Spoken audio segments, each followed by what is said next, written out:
Okay, everyone, welcome to the next part of our discussion with our very good friend, Professor Vicente Rafael, joining us from Seattle, United States. Of course, he's one of the leading historians of the Philippines, and of course, one of my leading friends in the pantheon of my friends. I really appreciate. Thank you, Vicente, for joining us. Yeah, sure. My pleasure. My pleasure. Now, Yeah. let's talk about modern Philippines. So in the previous episode we discussed about, we really deconstructed, what were the brutal realities of the fragility of the Republic, the Burgese nature of our Ilustrados, the many elements that that made Philippine Revolution possible, the first modern revolution in Asia, but in a sense also among the last, if not the last revolution among former Spanish colonies. So that's where you can see the paradoxes, no? A nation of paradoxes. That's really how I see the Philippines in many ways, even compared to other countries that I'm familiar with, ibang klaseng Philippines. Now, we ended on the note that, this observation that we have had, which is if you look at the Philippines, there's not much precedence for large scale or semi-large scale state building, right? If I can put it that way, even in the mandala system, forget about the sovereignty system we saw more in West Asia and Europe later on. Now, you talked about the fact that created certain openness to more egalitarian, inclusive forms of political mobilization and contestation and pluralism in a sense. At the same time, of course, pluralism can also be dysfunctional, right? And my sense is one reason why ang lakas ng influence ng political dynasties is because the political dynasties perfectly approximate that more micro scale or medium scale, mesoscale political organization, and then the agglomeration of that is essentially the Philippines. Now, the reason I mention that is because I always say, para maintindihan natin ng Pilipinas, para mas relatable ang Mexico kaysa Malaysia, right? I always say that, right? But in a sense, if you look at it, even in Latin America, the level of dynastic politics is still mild compared to the Philippines, right? I mean, I saw the worst numbers are Mexico. It sometimes goes up to 40% dynastic politics. That's the extreme we saw in the case of Mexico based on some numbers. But Philippines is like 90%, right?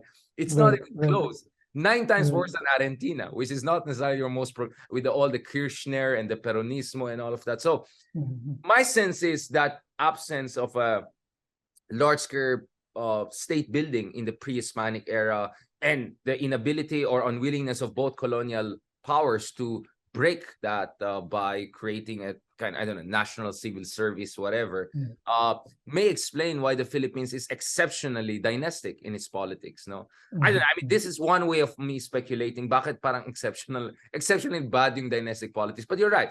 It also explains why perhaps we have such a strong civil society compared to a lot of our neighbors. No, so like again, this is the other paradox that I'm looking at.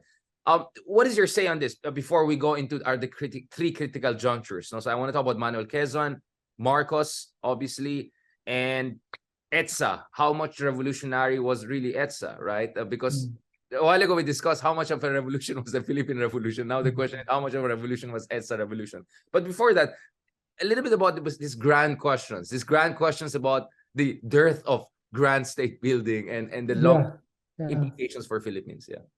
No, I mean, I think there certainly were attempts at sort of state building in the late Spanish colonial period, certainly under the United States, right? There was certainly an attempt to build a civil service and very early on to sort of consolidate municipal, local, provincial politics and colonial national politics, with the first Philippine Assembly of 1907. So, I mean, you can credit the Americans for that. Americans were very intent on a kind of state building, but at the same time, they relied on the collaboration of local elites, right? You can't get anywhere without their collaboration.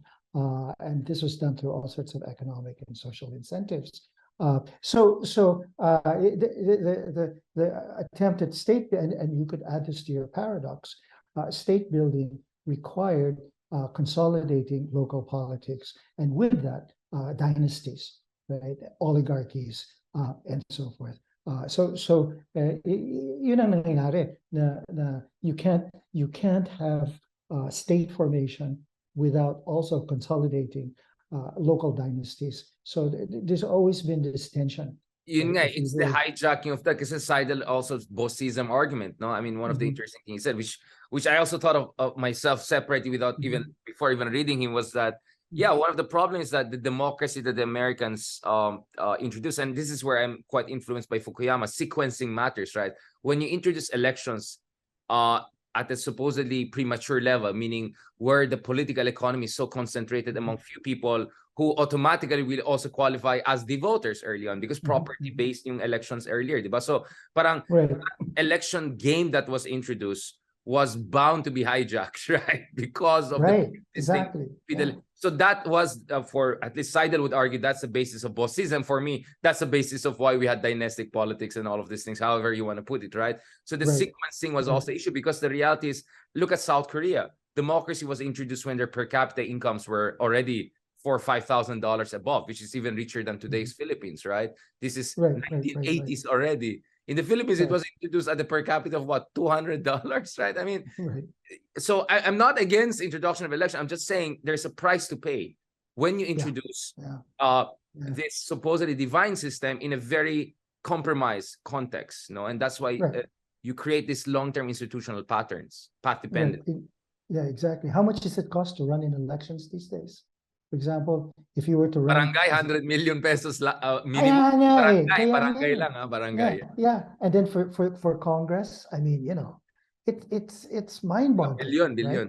Right. So it's not surprising that you have these dynasties because who else can afford to run in elections, right? So in a way, elections end up producing exactly the kind of anti-democratic society that it was designed to erase, right? So the more elections we have, the less democracy we have, right? So that's the Again, another situation. paradox, right? Another Yeah, paradox that we have in the Philippines. Now, yeah, obviously, speaking of state building, I don't want to yeah, be Peter the Great, but the reality is that yeah. many countries got out of feudalism because of the decisive influence, sometimes of a figure who built strong institutions, right? I think, Russia has a lot of problems, but at least whatever strong state they had was thanks to works of, Peter the Great, Catherine the Great, and the people around them.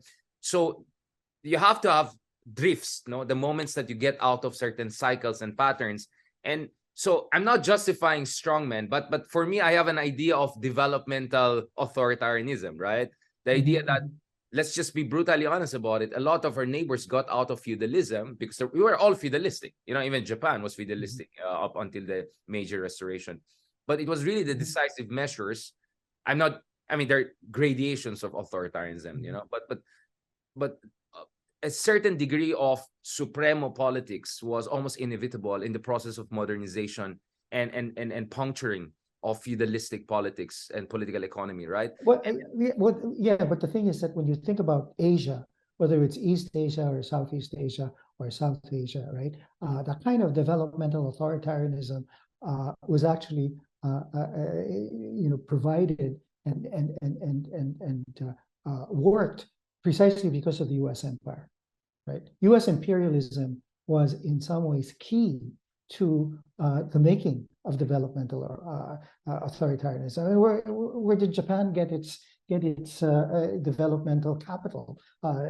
Korea, right? The Korean War that the Taiwan. United States I think won. 40% of the Taiwanese national budget at some point was US aid, right? But that's Right, the thing, exactly. with these Exactly countries, right. US You pushed know, them in certain direction that is much better in than how other, they did it with us. Yeah, yun nga eh. Yeah, in other words, the context really here is the Cold War and the US empire, right? The Philippines tried to do that. They tried to have their own developmental authoritarian scenario, right after 1946 and so forth. But it didn't work out. Why didn't it work out? Well, because there's so much corruption. Again, the role of the dynasties in terms of siphoning off developmental money, right? And so forth.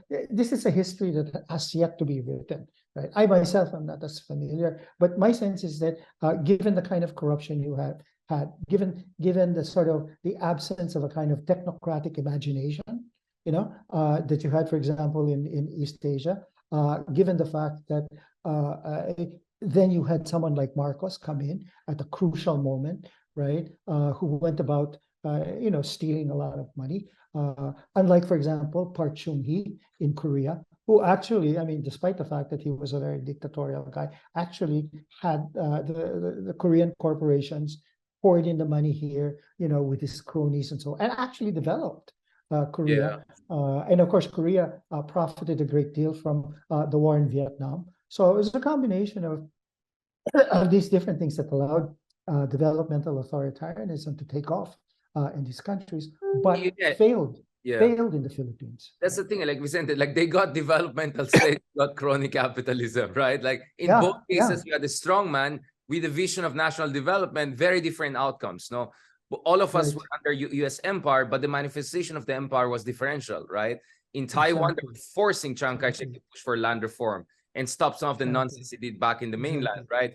In Japan, right, the direction was tame the zaibatsus, move in a certain. So yun nga, like parang we got always the wrong end of the same stick, well, right? No, again, the United States had a role to play in this because they encourage free trade. So the Philippines, I mean, this is a very old analysis, no? The Philippines ended up sort of maintaining a kind of agricultural export economy, right? Instead of moving into manufacturing, right? And again, it's because the elites, the oligarchy, the provincial oligarchies insisted on this, right? So you still had people, doing sugar, doing coconut, et cetera, et cetera, et cetera, instead of moving into manufacturing. So yun ang nangyari. It's just unfortunate that Filipino elites opted for continued agricultural development rather than moving into other forms of production. Yeah, like Vicente, I was thinking like there should be some way of breaking out of that evil cycle, if I can put it that way. It's because we always talk about corruption, but like corruption has been a problem everywhere, right?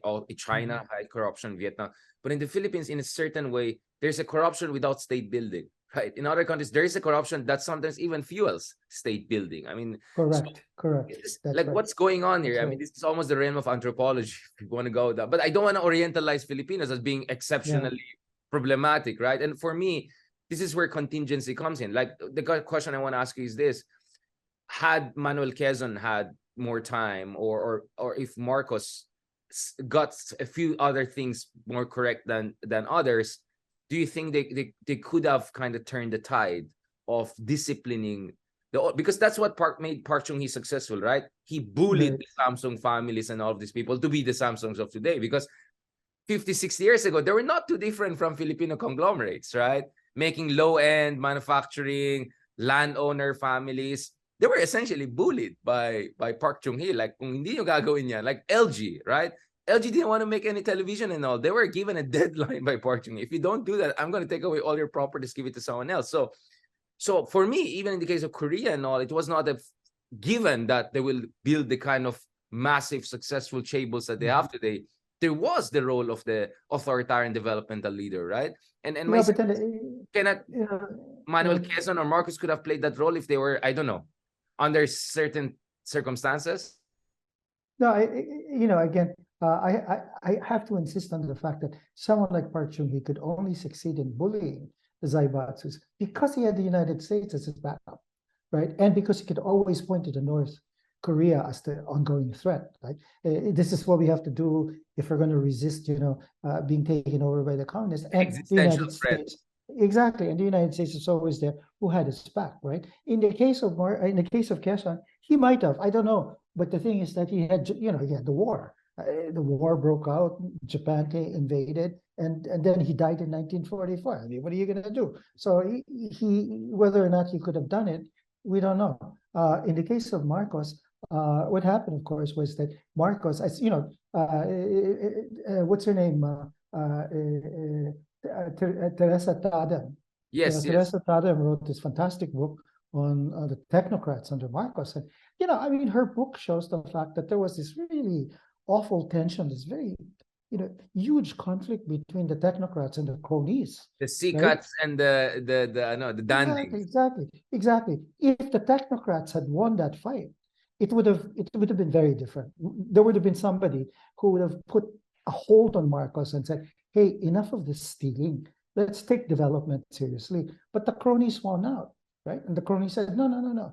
we need to have this money. The Benedictos and the Dicinis and all these people. I mean, these guys won out, and so as a result, wala rin nangyari. Right? And then you had Imelda, of course, who was very keen on siphoning off a lot of the money, right? So the idea of what could have been, well, we know what could have been. What could have been is that that Marcos could have relied more on the technocrats and things would have gone differently. But instead, he relied more on the cronies. Although Stika, Jerry, and all, one of the arguments they're also making is that medyo late nagsimula. Late na, yun na nga. Kasi 60s pa lang, early 60s nagsimula na si Park Chung-hee, diba? Parang si Marcos, 1970s pa lang, he was bringing on the Piratas. So parang you lost a decade, then boom, you have the wars in the Middle East, yung Kipor War. So parang, again, that was not a given, right? So parang very unfortunate for the Philippines that just when it was getting an inkling of getting things right, the Trapos, the cronies win, and the political economy internationally was very unfavorable. So late to the game na si Marcos. Kaya parang feeling ko baka at some point Marcos just got depressed and said, forget about it, let's just enjoy it, party, right? I mean, no, he got sick, remember? Yeah, yun pa, diba? Another contingent problem. That was another contingency, right. I mean, in other words, we had, look, let's face it, sometimes I get so frustrated, I just think, the Philippine oligarchy is really dumb. They're really stupid, and by stupid, smart for themselves. But they're smart for themselves. Exactly. Exactly. But there's a certain lack of imagination, right? And a deep-seated selfishness. Rapacious. I think that's the correct term. Rapacious. Think about Enrile, right? I mean, as an example, he had a really interesting life. He came from nothing. And then he became very wealthy. And why couldn't he figure out a way of doing this instead of giving it to his sons? And this is the other thing about dynastic politics is it ends up that the second, third generation, I mean, they're completely irresponsible and they're completely, again, quite stupid in a sense of very unimaginative, very uncommitted, very selfish. And that's what we have in the Philippines. Well, that's what easy money brings, right? I mean, exactly. Exactly. I mean, they feel like they live in a casino, right? And the money just keeps coming. And they don't have to be responsible for anything, right? And it's that lack of responsibility to the people instead of just being.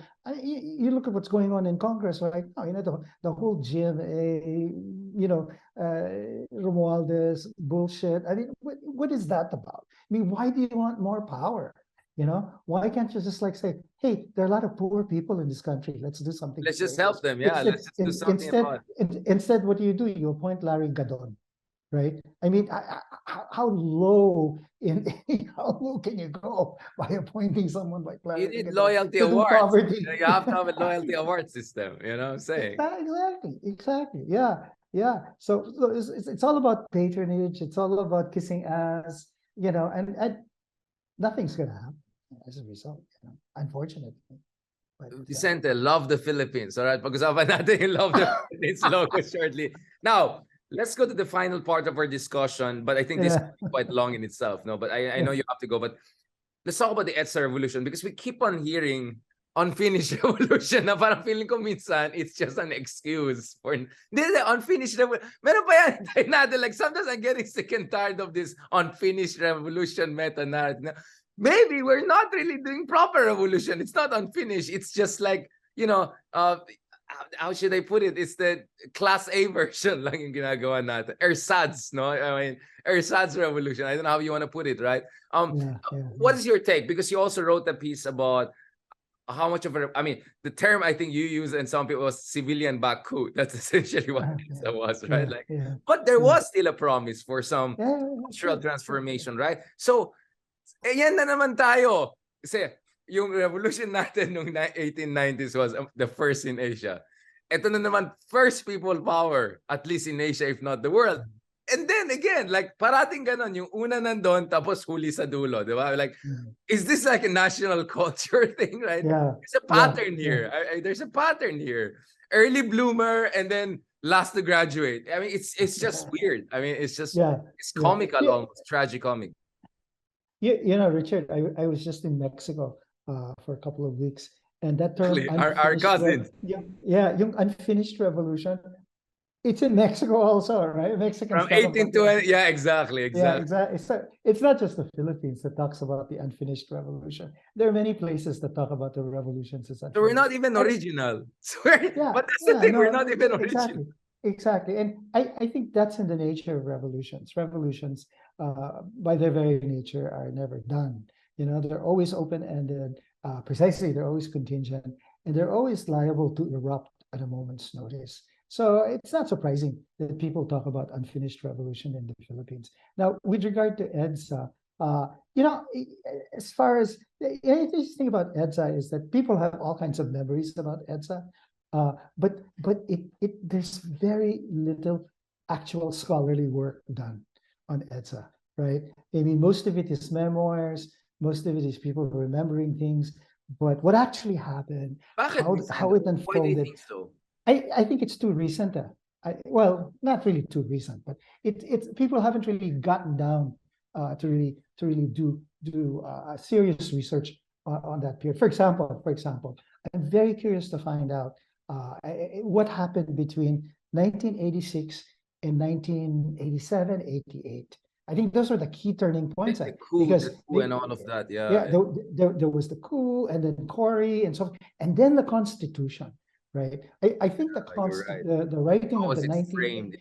the 1987 Constitution was a key moment because that's when you had all the sort of revolutionary energies marshaled.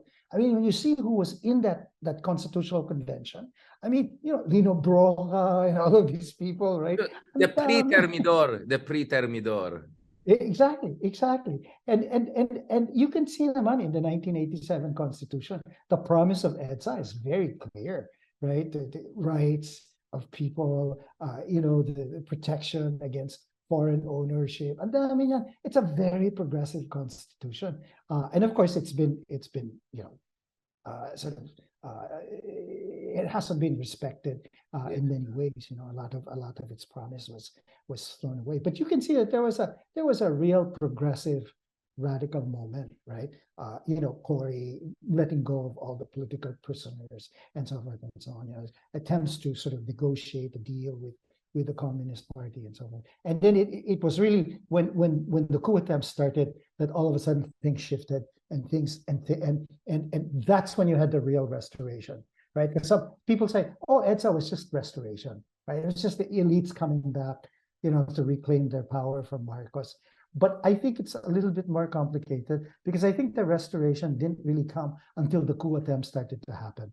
Before that, there was, as the saying goes at that time, there was a real democratic space that opened up, right? The blossoming of all kinds of NGOs, the release of political prisoners, negotiations with the left, et cetera, et cetera, et cetera. So there was a real chance. And then Gringo Honasan and the rest of the military sort of basically and Relay and all of these people Yeah, the hijacked civil it. military relations aspect is very important. And in fact, just of course, Senator Biazon, who passed away recently. I mean, if you look at what he did, that made him the famous person. Was, I mean, the Philippine Republic was almost done, right? If not for American intervention, sending some aircrafts and not people like Biazon holding their ground, baka 1988, 89 pa lang tapos ng laban, di ba? Yeah, Although yeah, you could say by 1992 the restoration was complete because the Marcoses are back and pretty much now, you know, almost winning the presidency if Danding and yeah, Impala came together, right? yeah, As I and you yeah, have emphasized all the time. yeah, yeah. So if I were to revisit EDSA, I would go back to that period between 86, 87, maybe early 88 before all the coups That's the started. decisive one. I think that's the turning point. During that time, talagang there was a chance. There was a chance for a new kind of democracy and a new kind of leadership to emerge. Pero Mm. thanks to the coups, thanks to the military, thanks to Enrile and his cohort, nawala. So And then you're saying Cory was not in a position to push for really massive structural reforms, land reform, which would have hurt a lot of incoming congressmen and all. yeah, She was not in a position and herself, you know, her own family her own would have social. been affected, and she wasn't going to do that. She wasn't going to do that to her own family. She wasn't going to do that with Dandingo Angko, you know, looking over her shoulder. So again, family, dynasties, oligarchies, you know, intervened to shut off that possibility. Sayang, sayang talaga. Yun nga eh, Yeah. sayang. Pero love the Philippines pa rin. Now, let's end on this note on the whole Duterte transition to return of Marcos. I mean, each of them is more surreal in its own terms. You know, it's like Yeah, yeah. it just keeps on getting creepier. And now, obviously, it's looking like a Tulfo versus Sara Duterte, right? Barring some. I mean, like sometimes I'm just saying, you know what? Let's just love the Philippines. Like I just at some point said to avoid nervous breakdown, I was just like, Yeah, you know what? yeah. Let's just take it as it is, diba? And one day at a time, one day at a time. So what is your take on this? Of course, you had a book about the sovereign trickster, a very, very interesting post-colonial, Foucauldian, Edward Saidian, like all of those elements were there. I really appreciate that because our friends in India keep doing that about Modi and all of that. And I felt we need to do that about Duterte, especially because Duterte is even more, But here we are. I mean, we now, in other Marcos, like we haven't, hindi pa natin na process yung kay Digong. Biglang there's another thing to deal with, diba? And the Maharlika and oh my goodness, all of this. Forget about Gadon. Like, what is your take on this? Are we in a kind of a bizarre carnivalesque moment, or is this a who knows, right? Maybe the junior is kind of like Napoleon III, right? Kind of right? I mean, and like remember, Marx said, the first as tragedy, then as as farce, right? So, and the farce kind of work. I mean, if you look at Paris, the beauty of Paris, this is the legacy of Haussmann and Napoleon III and all. Don't you think there's a chance that junior might be the farce part who might actually, leave a much less menacing legacy? Or am I just stretching? No. Again, it's hard to say because, as you know, everything in politics is so contingent and so arbitrary. Things are always overdetermined, so to speak, right? And the thing about Bongbong, I think Bongbong is he's extremely unambitious, and I think which is good, right? Which is good. I mean, I'm sick and tired of ambitious president. It's so scary. Right. So if things are going to change, it's going to be the people. Obviously, it's going to be the people around him, right? So starting with his wife, his family, the people in Congress, his allies in Congress, and so exactly. So those are the people that are worth watching. I mean, Bongbong himself is sort of like, okay, he's just there having a good time, who knows? And the thing is that I think what you're going to see is this is another, of course, it's another restoration, right? And one of the things that are being restored are the sort of mechanisms for a more refined form of corruption, right? Beginning with the Maharlika Fund and various other things. So beginning with the consultancy fee for just kidding. Kaya nga, no, but I mean, I think these